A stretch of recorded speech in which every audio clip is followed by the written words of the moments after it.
Todo lo que querés escuchar. Comenzamos el día con los titulares, con la buena música, con la comunicación y todas las voces que te acompañan cada mañana. Radio Boom Show. Nuestro próximo programa.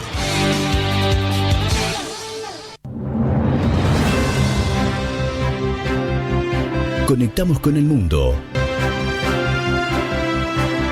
Estas son las noticias. Panorama de noticias.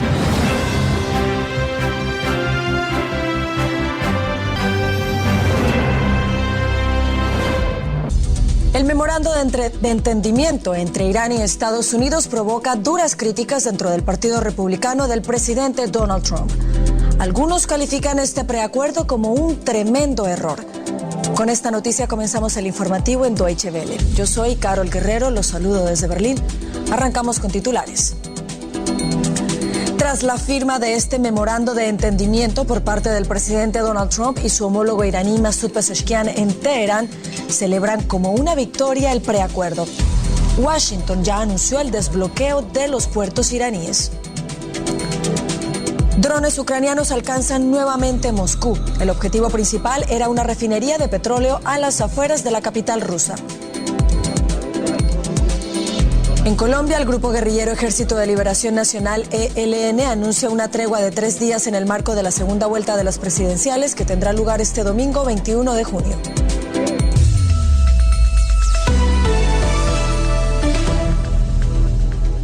Estados Unidos anunció que levanta el bloqueo a los puertos de Irán. De esta manera comienza a aplicarse lo pactado en el memorando de entendimiento firmado este miércoles por el presidente Donald Trump y su homólogo iraní Masoud Pezeshkian. Las Fuerzas Armadas estadounidenses confirmaron que las embarcaciones que se dirijan a puertos iraníes ubicadas en el Golfo Pérsico y el Golfo de Omán ya no enfrentan impedimentos por parte de Washington. El Comando Central de Estados Unidos avisó que mantendrá unidades navales norteamericanas en la zona para supervisar el cumplimiento del memorando. Este preacuerdo ha provocado duras críticas en Washington. Un senador republicano lo calificó como el peor error de política exterior en décadas. El presidente Donald Trump respondió en su red social Truth Social y calificó como idiotas a sus críticos. Y el líder supremo iraní Mojtaba Khamenei se pronunció en un mensaje por la televisión estatal sobre el memorando de entendimiento firmado por los presidentes de Estados Unidos e Irán. La máxima autoridad política y religiosa de la República Islámica indicó que en un principio no estaba de acuerdo con el memorando, pero que el compromiso del presidente iraní Masoud Pezeshkian y también de los demás miembros del Consejo de Seguridad Nacional le llevaron a dar su permiso. Khamenei apuntó que las negociaciones para buscar un acuerdo definitivo serán presenciales, sin que eso signifique que aceptarán el punto de vista de Estados Unidos. Mojtaba Khamenei fue nombrado líder supremo el pasado 8 de marzo, tras el asesinato de su padre Ali Khamenei, sin que haya hecho ninguna aparición pública hasta este momento. Y valoramos ahora este memorando de entendimiento con Luciano Zácara, experto en Oriente Medio y el Golfo, y a quien saludamos a esta hora en Qatar. Luciano, buenas noches. ¿En qué se diferencia este memorando de entendimiento firmado por el presidente Donald Trump con el que Irán había firmado hace varios años con el gobierno de Barack Obama? ¿Estamos en una situación muy distinta a la que se tenía antes del 28 de febrero? Sí, es totalmente distinto. Por ahora es un memorando de entendimiento, no hay un acuerdo final. Se espera que un acuerdo se plantee dentro de 60 días y que incluya justamente los aspectos que no se han negociado hasta ahora, que es precisamente el tema nuclear, que justamente es lo que se negoció en el 2015. En el 2015 solo era sobre un tema nuclear sin que existieran otros elementos como el estrecho de Hormuz, el tema de los misiles o el tema de una guerra que no existía antes del 28 de febrero. Por lo tanto, es una situación totalmente distinta comparada con lo que dio origen al acuerdo nuclear del 2015, porque este acuerdo fue el resultado de una guerra para empezar a negociar un tema nuclear que todavía no se ha negociado. Luciano, en Teherán se celebra como una victoria este memorando de acuerdo. ¿Hay motivos para verlo de esta manera? Sí, porque en realidad este acuerdo lo que hace es trabajar las precondiciones o discutir las precondiciones antes de sentarse a negociar el tema nuclear.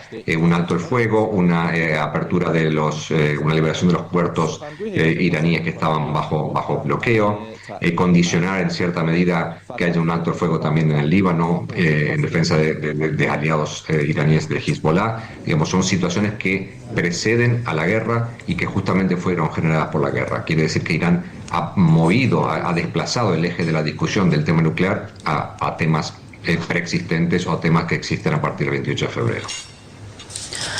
Luciano, en este memorando de acuerdo se habla de un programa nuclear supervisado, pero ¿puede la comunidad internacional confiar en Irán teniendo en cuenta el enriquecimiento de uranio conseguido ya hasta junio de 2025, que rondaba el 60%? Bueno, cabe aclarar que el 60% se llegó precisamente una vez que Estados Unidos se fue del acuerdo nuclear en el 2018 con Trump, y que como parte de la venganza o la revancha iraní dejó de cumplir también las imposiciones que se habían establecido en el acuerdo nuclear. Lo cierto es que mientras duró el acuerdo, el JCPOA del 2015, Irán estuvo bajo supervisión internacional y no había este enriquecimiento más allá del 3,75% que se había establecido en el acuerdo nuclear. Eso cambió una vez que Estados Unidos se retiró del acuerdo. Quiere decir que es posible que con supervisión, con compromiso y con verificaciones por parte de la Agencia Internacional de Energía Atómica, estos compromisos se puedan mantener y se puedan verificar. En este memorando de acuerdo, Luciano, se habla de $300.000 millones para la reconstrucción de Irán. ¿Tiene esto algo que ver con la intención de Teherán de cobrar un peaje por el paso del Estrecho de Hormuz? Aparentemente no, aparentemente hay otro tipo de discusiones que se están teniendo en cuenta, como algún fondo de inversión o fondos liberados. Creo que no va a ser parte de esta discusión el tema de cobrar un peaje. Irán lo puede utilizar como una moneda de cambio, una moneda de presión, pero creo que no va a haber un acuerdo en este sentido porque no se va a permitir que se rentabilice el paso del Estrecho de Hormuz, más allá de que Irán considere que es su derecho, porque nadie le va a pagar los daños que la infraestructura y que la economía iraní ha sufrido en todo este momento. Creo que va a ser un punto difícil de resolver y que va a dar mucho que hablar en los próximos 60 días. Luciano Zácara, desde Qatar, gracias por este análisis. Gracias a usted, buenas noches. Y en otra noticia del día, un ataque con drones ucranianos alcanzó una importante refinería de petróleo en Moscú. El ataque, considerado el mayor que ha sufrido la capital rusa desde que comenzó la guerra, se produjo en respuesta al ataque contra un monasterio histórico de Kiev a principios de esta semana. Así lo afirmó el presidente ucraniano Volodymyr Zelensky. Entre tanto, el ministro ruso de Exteriores, Sergei Lavrov, afirmó que Moscú llevará a cabo ataques a gran escala como represalia. Momentos tras el impacto de un dron ucraniano en Moscú. Un depósito de combustible explota envuelto en llamas. La tapa sale disparada por los aires. La explosión provoca un gran incendio. Un espeso manto de humo se extiende sobre la capital rusa. Se cierran autopistas y se cancelan vuelos. Kiev afirma que la guerra está en un punto de inflexión. Moscú es una de las ciudades más defendidas del mundo, pero Ucrania advierte de que aún así es vulnerable. Volodymyr Zelensky afirmó que este ataque es la respuesta a los bombardeos rusos sobre Kiev de hace unos días que dañaron un monasterio ortodoxo milenario. No queremos esta guerra, nunca la quisimos. Todo el mundo lo sabe, también nuestros aliados. Por supuesto que no queremos que Ucrania arda por culpa del enemigo, pero si Ucrania arde, su Moscú también arderá. Ucrania tiene cada vez más capacidad de cumplir esa amenaza. Según avanza la guerra, los moscovitas quizás tengan que acostumbrarse a escenas como esta. Y el secretario de Defensa de Estados Unidos, Pete Hegseth, ha pedido un reinicio de la OTAN tras acusar a la alianza de haber perdido el rumbo. En su intervención en una reunión de ministros de Defensa celebrada en Bruselas, Hegseth habló de la OTAN 3.0, que describió como una alianza militar de línea dura. Además, criticó duramente a los aliados por su bajo gasto militar y anunció que Estados Unidos revisará el despliegue de sus tropas en Europa. A continuación, Hegseth arremetió contra los aliados de la OTAN que no apoyaron la guerra contra Irán. Estados Unidos ha defendido Europa durante generaciones. Y el presidente lo único que dijo fue que nuestros aviones necesitaban despegar desde bases en Europa o que nuestros barcos zarparían de puertos para atacar objetivos en Oriente Medio. Objetivos iraníes que amenazan los intereses europeos incluso más que a nosotros. Pero de nuestros aliados, demasiados dijeron que no. O intentaron ahogarnos en debates jurídicos arcanos, o nos criticaron públicamente por hacer lo que ellos mismos no están dispuestos o no son capaces de hacer. Fue vergonzoso. Y vamos ahora hasta Bruselas. Con más informaciones se encuentra la periodista Ana Lázaro, a quien saludamos a esta hora ahí en la capital belga. Ana, buenas noches para ti. Por favor, cuéntanos cómo fueron recibidas allí las palabras de Hegseth por parte de los socios en esta cumbre de la OTAN. Muchos esperaban que Estados Unidos hubiera ya olvidado la no cooperación en la guerra de Irán, ahora que parece que las aguas vuelven a su cauce, pero no ha sido así. Al contrario, la presión ha vuelto a subir y ha subido varios grados.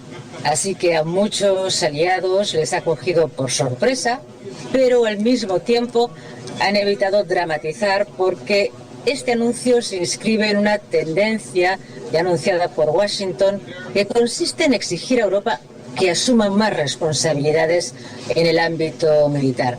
Y en cuanto a las reacciones, Europa lo que pide es orden y previsibilidad. El más vocal ha sido el ministro alemán de Defensa, quien ha advertido contra una retirada precipitada de los estadounidenses, porque para los aliados lo más importante es que la reducción de tropas y de recursos militares se haga de manera coordinada para evitar que haya un vacío en lo que se refiere a la capacidad de reacción militar. Pero globalmente en Europa hay conciencia de que inevitablemente va a tener que asumir más responsabilidad y va a tener que invertir más y más rápidamente en defensa. Mientras tanto, Ana, en otro edificio ahí en Bruselas, donde tú te encuentras, se han reunido los jefes de Estado y de Gobierno y además de hablar de presionar a Rusia, también se discutió la posibilidad de negociar con Moscú. ¿Qué tan realista es esta posibilidad? No se sabe hasta qué punto es realista, pero lo cierto es que algo ha empezado a moverse. Fue el propio entorno del presidente del Consejo, Antonio Costa, quien hizo saber que se habían establecido breves contactos a nivel diplomático con Rusia. La idea sería aprovechar el momento actual en el que parece que Ucrania está recuperando fuerza en el campo de batalla para obligar a Rusia a sentarse en la mesa de negociaciones. Pero los pasos, hay que decirlo, se están dando con mucha precaución, entre otras cosas porque no hay consenso a nivel europeo. Hoy mismo, aquí en Bruselas, en la cumbre, el primer ministro holandés ha dicho que no se puede ser naif y que hay que mantener la presión sobre Rusia. También entre los escépticos se cuentan los países bálticos, que insisten en que no tiene ningún sentido abrir negociaciones, abrir contactos, mientras Moscú siga sin dar signos de querer la paz. Y otros, como Austria, dicen que sí, está bien la idea del diálogo, pero al mismo tiempo reconocen que no hay que hacerse ilusiones en esos momentos. Por hablar del otro, digamos, del otro bando, de la otra postura, hay que decir que la primera ministra italiana, Giorgia Meloni, ella sí que defiende incluso la idea de nombrar a un enviado de la Unión Europea para poder hablar con Rusia. Y no hay que olvidar que toda esta idea de que Europa entre en las negociaciones vienen de una petición del propio presidente ucraniano, Volodymyr Zelensky. Ana Lázaro, desde Bruselas, gracias por estas informaciones. Y cambiamos completamente de tema, vamos ahora hasta Colombia, porque a pocos días de la segunda vuelta presidencial en ese país, el Ejército de Liberación Nacional, ELN, anunció un cese al fuego de 3 días. Mientras este grupo, considerado terrorista por la Unión Europea, asegura que mantiene abierta la puerta al diálogo, el país llega a las urnas en un clima de fuerte polarización y con la seguridad como uno de los principales desafíos para el próximo gobierno. Un equipo de la agencia de noticias Reuters acompañó a miembros del ELN en la selva para el momento del anuncio de la tregua temporal. Veamos. En las selvas del Chocó, a varias horas de navegación por el río San Juan, el Ejército de Liberación Nacional anunció un cese al fuego unilateral antes de la segunda vuelta presidencial del domingo 21 de junio. La tregua estará vigente entre la medianoche del 20 y la del 23 de junio. Serán 3 días de pausa en un conflicto que ya supera las 6 décadas. Si el que llegue a la Casa de Nariño invita y abre el espacio para que se dialogue, el ELN siempre estará dispuesto. Y si no, pues seguiremos en confrontación igual con el que llegue. Hace apenas unos días, el ELN atacó una base militar en norte de Santander. Cuando anunció el cese al fuego, seguía reteniendo a 2 funcionarios del Cuerpo Técnico de Investigación en Arauca. Mientras tanto, en Bogotá crece la preocupación por lo que pueda ocurrir después de las elecciones. Pues ese es el temor que tenemos muchas personas, tal vez, porque pues todos estarán esperando que su candidato gane. Y pues sí, tenemos un gran temor de que cualquiera de las dos partes se vaya a las calles. En Bogotá la campaña entra en su recta final. El oficialista Iván Cepeda y el opositor Abelardo de la Espriella se disputan la presidencia en medio de una fuerte polarización. Analistas de International Crisis Group advierten que sea cual sea el resultado del domingo, persiste el riesgo de nuevas tensiones. Entonces estamos viendo con mucha preocupación distintos temas. Primero, el tema de estas narrativas de fraude, que son muy preocupantes, que alguna de estas toldas políticas tomen eso no estando contentos con el resultado final y busquen avivar a sus bases electorales para salir a la calle. La tregua terminará apenas 2 días después de la segunda vuelta. El próximo presidente heredará un país donde la violencia sigue marcando buena parte del territorio y los intentos de negociación siguen sin poner fin al conflicto. Y seguimos ahí en Colombia para analizar el ambiente electoral que se vive en ese país cuando faltan solo unos días para que se lleve a cabo esta segunda vuelta de las elecciones presidenciales. Saludamos en Bogotá al profesor de Derecho de la Universidad del Rosario, Enrique Prieto. Profesor, buenas tardes. Cuéntenos, por favor, qué importancia tiene este anuncio de alto al fuego hecho por el ELN de cara a esta segunda vuelta de las presidenciales. Bueno, efectivamente es importante recordar que el ELN ya había hecho este anuncio en la primera vuelta y tal y como lo menciona el comunicado, pues está garantizando que no exista una presión hacia alguno de los candidatos.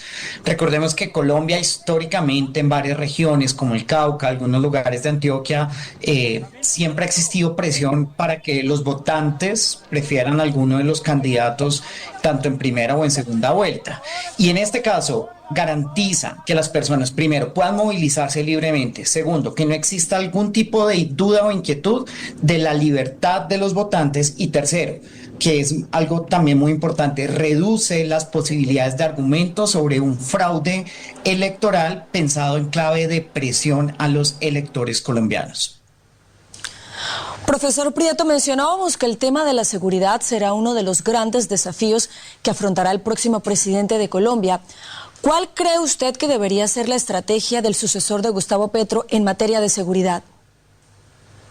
Claro, los retos son inmensos, pero específicamente en la estrategia. Lo primero, Colombia ya no tiene el monopolio aéreo. Recordemos que en el Cauca, en otros lugares, norte de Santander, pues los grupos armados, los grupos criminales tienen drones y esto ha cambiado totalmente la balanza en el campo de batalla. Segundo, muy importante, las estructuras ya no son jerárquicas, sino que cambian y están también aliadas a nivel internacional. Estamos pensando, por ejemplo, del Tren de Aragua.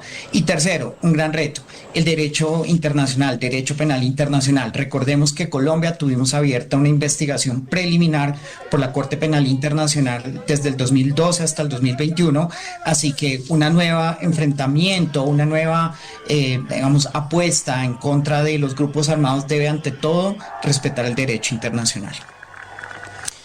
Profesor Prieto, de acuerdo con las autoridades colombianas, aunque existen plenas garantías de seguridad para que la segunda vuelta de estas elecciones no se pueden descartar posibles tensiones políticas posteriores, en particular si el resultado de los comicios es muy ajustado. ¿Qué se puede esperar ante tal escenario y en torno a la seguridad que preocupa a las autoridades?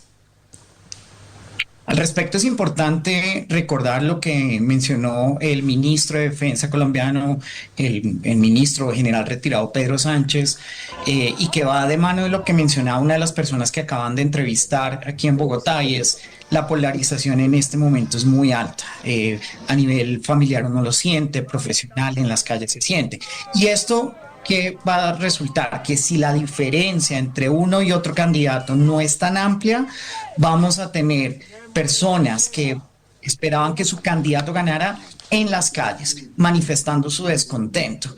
Y cierro con algo adicional, y es por eso que todo este tema de seguridad, todo este tema, por ejemplo, volviendo a la primera pregunta, que el ELN hace un cese o se va a obligar a no tener acciones militares en contra de la fuerza pública, es tan importante para reducir esas críticas frente al proceso electoral. Esperemos que la jornada sea pacífica y que todos, como colombianos y colombianas, podemos ir a las urnas y respetar el resultado, sea el que sea. Así es, estaremos muy atentos al desarrollo de esa jornada electoral este domingo en Colombia. Profesor Enrique Prieto, gracias por habernos acompañado. Y ya nos acompaña en el estudio Paco Furió, lo que quiere decir que llega la hora de la información económica y vamos de Colombia hasta Cuba, Paco. Así es, Carol, nos vamos a Cuba porque el presidente de este país, Miguel Díaz-Canel, anunció cerca de 200 reformas pro mercado, con las que pretende sacar al país de la profunda crisis económica agudizada por los bloqueos energéticos y empresariales de Washington. Estas reformas, cuyos detalles aún no se conocen completamente, buscan abrir más sectores a la inversión privada, atraer más capital de los cubanos en el exterior, reducir el peso del Estado y otorgar mayor autonomía a las empresas públicas. Los anuncios de reformas se producen mientras el presidente estadounidense Donald Trump aplica una política de máxima presión sobre la isla, sometida desde hace casi 5 meses a un bloqueo petrolero. Y Donald Trump no parece estar convencido de mantener el tratado de libre comercio que negoció con Canadá y México. Y quedan apenas días para que llegue el 1 de julio y con ello la fecha de renovación del acuerdo TEMEC. De no renovarse, se entra en un periodo de revisión continuada durante 10 años que cambia el marco de seguridad económica que ha mantenido a los 3 países de Norteamérica unidos e integrados económicamente. Ana Nieto, ¿cuál es la posición oficial de Estados Unidos? Pues Trump ha vuelto a decir esta semana que prefiere que Estados Unidos no sea parte del tratado que él mismo negoció en su primera legislatura tras atacar el acuerdo de libre comercio vigente entonces desde el año 1994. El presidente de Estados Unidos no ha amenazado directamente con dejar el pacto ni ha hecho el preaviso de 6 meses que requiere el acuerdo, pero no deja de repetir que no le gusta un pacto al que accedió a negociar porque no tenía otra opción. En París y durante las negociaciones del G7 ha dicho que preferiría no tener el acuerdo, pero que puede que lo firme. Y lleva tiempo diciendo que Estados Unidos no necesita nada ni de México ni de Canadá. Es una posición que Estados Unidos puede utilizar para seguir renegociando este acuerdo en vez de renovarlo por 16 años más y tener unas condiciones probablemente más ventajosas. En cualquier caso, es otra lucha comercial abierta de las muchas que tiene Donald Trump. El TEMEC entró en vigor el 1 de julio de 2020, pero sustituía al Tratado de Libre Comercio de 1994. ¿Qué coste tiene no renovarlo? Pues la realidad es que tras 32 años de integración comercial y económica y a pesar de la retirada de la retórica del presidente sobre una retirada, Estados Unidos necesita a Canadá y a México porque son sus 2 principales socios comerciales. Ambos países tienen más exportaciones a Estados Unidos que China y la tendencia al crecimiento de sus exportaciones está al alza. Estados Unidos importa de México material de transporte, productos del campo, sobre todo vegetales, maquinaria, muebles, plásticos, electrónica. La tendencia del nearshoring, de hecho, que es la relocalización industrial cercana, ha establecido a este país como crucial para Estados Unidos. Y por su parte, Canadá exporta gasolina, productos de papel, de madera, minerales, metales. Además de todo esto, hay unas cadenas de producción en sectores como el sector automotriz, la energía y la agricultura que están perfectamente integradas entre los tres países. Hay un precio que Estados Unidos tendría que pagar por no tener este acuerdo. Y aunque la posición de Trump es una posición, puede que sea negociadora en este sentido, la inseguridad comercial no beneficia a nadie. La empresa energética española Repsol pretende ampliar sus proyectos en Venezuela mediante la incorporación del nuevo yacimiento petrolífero de Orcón a su cartera, según ha informado la empresa este jueves. Repsol también tiene la intención de avanzar en el análisis de oportunidades de gas natural en alta mar en el país sudamericano. El martes la energética española y Venezuela firmaron un acuerdo para explorar un campo de crudo liviano en una importante zona petrolera venezolana. La presidenta encargada, Delcy Rodríguez, impulsó una reforma petrolera para reabrir la puerta a inversiones privadas en este sector. Rodríguez ha suscrito una serie de convenios con compañías internacionales en las últimas semanas, luego de que Washington flexibilizara las sanciones contra las compañías multinacionales que negocian con la petrolera estatal venezolana.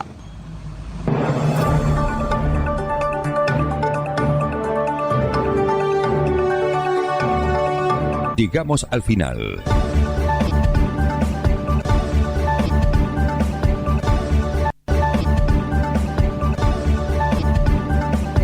Los invitamos para nuestro próximo informativo.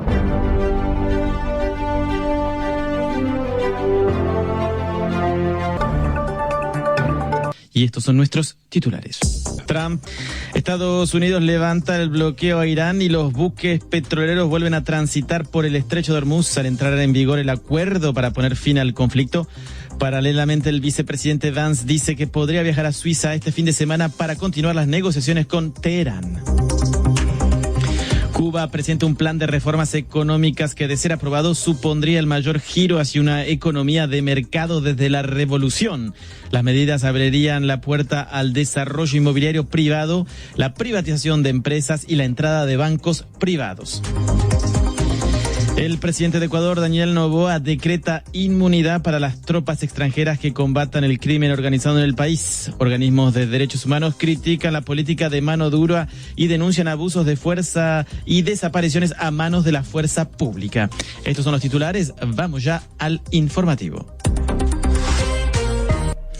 Estados Unidos levantó este jueves su bloqueo a Irán y al menos 12 petroleros comenzaron a transitar libremente por el estrecho de Hormuz tras entrar en vigor el acuerdo entre ambos países. Mientras tanto, el vicepresidente de Estados Unidos, J.D. Vance, anunció que podría posponer su viaje a Suiza para la firma ceremonial, una visita clave para iniciar la próxima ronda de negociaciones.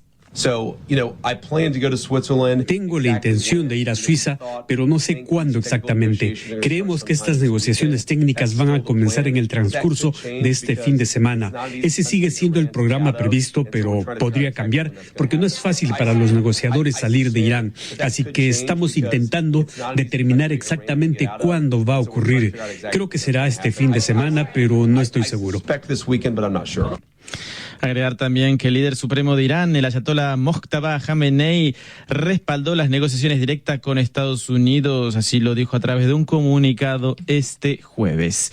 El acuerdo que está ya entrando en vigor extiende también un alto al fuego y da unos 60 días a cada parte para definir pactos más amplios sobre temas de mayor alcance.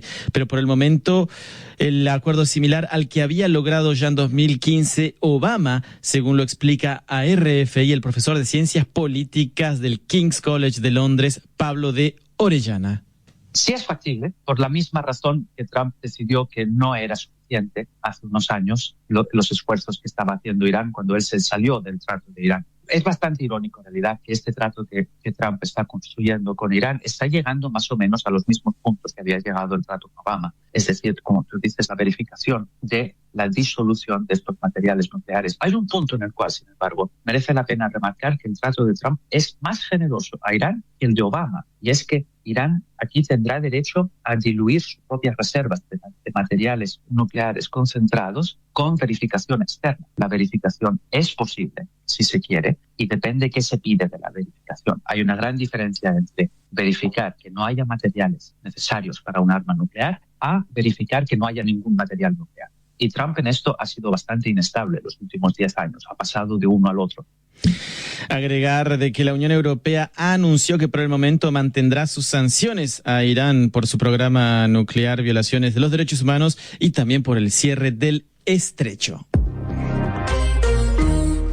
El primer ministro de Cuba, Manuel Marrero, presentó este jueves ante los legisladores medidas económicas de gran alcance, las cuales privatizarían una vasta parte de su modelo socialista en un intento por sobrevivir a las severas sanciones de Estados Unidos. Escuchamos a Marrero. Propuestas para enfrentar la crisis que abren una ventana transformadora que, de no implementarse en estos momentos, puede generar consecuencias irreversibles en el orden político y social. Pero quiero reiterar que estas transformaciones no constituyen una desviación del proyecto socialista. Por el contrario, responden a la lógica propia de su desarrollo. El plan contempla ampliar oportunidades para la empresa privada, otorgar mayor autonomía a municipios y firmas estatales y atraer inversiones extranjeras, permitiendo por primera vez la participación de cubanos en el exterior. Algo que no será tan simple, según lo resalta el politólogo e historiador cubano Armando Chaguaceda. Fíjate, tienes 3 fuentes fundamentales de inversión potencial. Las grandes hoteleras occidentales, españolas en su mayoría, pero también francesas, etcétera, canadienses, que se están retirando. Los aliados, digamos Rusia, China, Irán, pero Rusia y China, Irán, más allá que sean aliados políticos, saben que Cuba no paga y que además no se van a meter en una pelea con Estados Unidos, en la zona cercana a Estados Unidos. Entonces, no hay capital ruso-chino que vaya a sustituir a estas empresas españolas, no lo vemos. ¿Y a qué están apostando? Pues un capital cubano emigrado, exiliado, al que se le ha privado hasta muy recientemente, salvo incluidos casos de empresarios vinculados a la élite. Ahora se lanza este anuncio de que inviertan los cubanos, pero a ver, los cubanos para invertir tienen que tener garantía jurídica, porque a esos mismos cubanos, incluso tú hasta la fecha, les han llegado una serie de derechos por el hecho de emigrar. Ahora lo vamos a tener en cuenta, pero es que hace décadas que en las reuniones de los migrantes con el Estado cubano se han planteado esto, el Estado cubano no lo ha atendido. Entonces, a la carrera quiere convencer a aquella gente a la que ha despreciado, a la que ha administrado sus derechos, de la que ha querido los dólares pero no le ha devuelto derechos, que sean inversores en una operación de altísimo riesgo. El anuncio del paquete se produce tras meses de creciente presión por parte de Estados Unidos y de negociaciones también entre ambos países. Vamos a Chile, donde la Fiscalía investigará el presunto tráfico de cientos de menores haitianos que ingresaron al país en 2025 sin comprobarse el parentesco de sus acompañantes. El Servicio de Migraciones detectó que al menos 12 personas simularon reiteradamente ser adultos responsables. Las pesquisas comenzaron tras revelarse un informe de la Contraloría difundido por la radio Bio Bio por el periodista Néstor Aburto. Lo escuchamos. La primera misión de todo es saber dónde están los niños, es saber dónde están estos niños, saber cuánta es la cantidad real, cuántos son los niños y dónde están. ¿Por qué? Es que acá tenemos aproximadamente lo que sabemos, ¿no? 400 niños. La cifra puede aumentar, todo indica que va a aumentar, pero para ser súper responsables, 400 niños, de los cuales, según los antecedentes que están a la vista, al menos 280 no fueron institucionalizados. ¿Qué quiere decir esto? Que son niños que llegaron a Chile con una visa otorgada por el Estado chileno, porque sus padres estaban acá, se supone, y ahí es que hay un número de estos, y esto es muy importante, no están institucionalizados. ¿Por qué digo esto? Porque no aparecen en los registros educacionales ni en los servicios de salud. Hay otro número, que son los que se van a rastrear más fácil probablemente, es que sí están institucionalizados. Es decir, Sí hay un registro de que fueron al médico, a un consultorio público, asistieron a una escuela pública. Lo decíamos en titulares, las tropas extranjeras que participen en la lucha contra el crimen organizado en Ecuador gozarán de inmunidad, según un decreto emitido este jueves por el presidente Daniel Noboa. El mandatario indicó que el país recibirá cooperación militar de aliados estratégicos para operar en las zonas más golpeadas por la violencia. Escuchamos a Noboa. En esta etapa de guerra total vamos a necesitar no solo el compromiso de cada uno de los ecuatorianos, sino tener bien equipadas a nuestras Fuerzas Armadas, tener bien equipadas a cada una de las ramas, así mismo como nuestra Policía Nacional. Nuestros sistemas de inteligencia van a tener que trabajar de manera coordinada con sistemas de inteligencia y con grupos de inteligencia internacionales, y vamos a trabajar como nunca antes, en cooperación con varias naciones, para acabar con una amenaza que no es solo una amenaza al Ecuador, sino es una amenaza a la región. Organismos de derechos humanos critican la política de mano dura de Noboa y denuncian abusos y desapariciones a manos de la fuerza pública. En Perú, la candidata de derecha Keiko Fujimori se encaminaba este jueves a ganar la presidencia del país por un margen estrecho, con solo el 0,6% de los votos restantes por revisar, mientras que su rival de izquierda, Roberto Sánchez, convocó a protestas tras alegar irregularidades. Este proceso no ha concluido, no ha acabado. De allí que el partido, el movimiento social, se ha autoconvocado y nosotros reafirmamos esa convocatoria, porque el día de mañana, en el marco del derecho constitucional a la movilización pacífica, en el marco de la democracia, una jornada de protesta que exige justicia electoral, transparencia y el reconocimiento a la victoria del pueblo. En su cuarto intento por alcanzar la presidencia, Fujimori mantiene una ventaja de casi 40.000 votos sobre 18 millones en un escrutinio que tiene en vilo a Perú tras el balotaje del 7 de junio. Las boletas impugnadas que faltan todavía revisar son de Lima y el extranjero, donde Fujimori cuenta con mayor respaldo. En tanto, recordemos que las misiones de observación de la OEA y la Unión Europea confirmaron que la votación fue normal e instaron a que los candidatos acepten los resultados oficiales. También sobre Perú, el presidente José María Balcázar anunció que el Papa León XIV visitará el país en la primera quincena de noviembre. El pontífice, nacido en Chicago, vivió anteriormente en Trujillo, en la costa noroeste, y obtuvo la ciudadanía peruana en 2015. El Vaticano todavía no ha confirmado ningún viaje. Mundial de Fútbol 2026. Arrancó la segunda fecha de la fase de grupos del Mundial en Norteamérica. A primera hora, Sudáfrica y República Checa empataron 1-1 por el grupo A en un duelo dirigido por Tori Penso, la única árbitra de esta edición del Mundial 2026. En ese mismo grupo A, México podría asegurar en pocas horas su pase a la siguiente fase cuando enfrente a Corea del Sur en el estadio de Guadalajara. Así lo cuenta horas antes nuestra enviada especial a la competición, Ana María Ospina. Hola, Ana María. Hola, Hugo. Mucha expectativa en México porque la vencedora de este partido será la primera selección clasificada a la siguiente fase de este mundial. México viene de ganar su primer encuentro 2-0 frente a Sudáfrica y Corea venció 2-1 a República Checa. Así que ambas son favoritas para quedarse con el primer lugar del grupo A. Escuchemos a Javier Aguirre, seleccionador de la Tri. Yo creo que hay que cuidar mucho de las transiciones ofensivas del rival, ¿no? Cuando estamos atacando, si hay dos coreanos, que haya tres mexicanos, o por lo menos dos que sean mano a mano. Tratar de quitar la pelota, tratar de ofender nosotros y no estar permanentemente esperando que ellos la tengan. México y República de Corea se han enfrentado 2 veces en un mundial. La primera vez fue en Francia 98 y después en Rusia 2018, ambas con victorias latinoamericanas, Hugo. Muchas gracias, Ana María Ospina, enviada especial de la Copa del Mundo 2026. También en esa competición, Suiza quedó a las puertas de los 16avos al golear 4-1 a Bosnia-Herzegovina en Los Ángeles por la segunda fecha del Grupo B. En estos mismos momentos está jugando el segundo tiempo Canadá frente a Qatar. Canadá golea 3-0 al antiguo anfitrión de la Copa del Mundo 2022.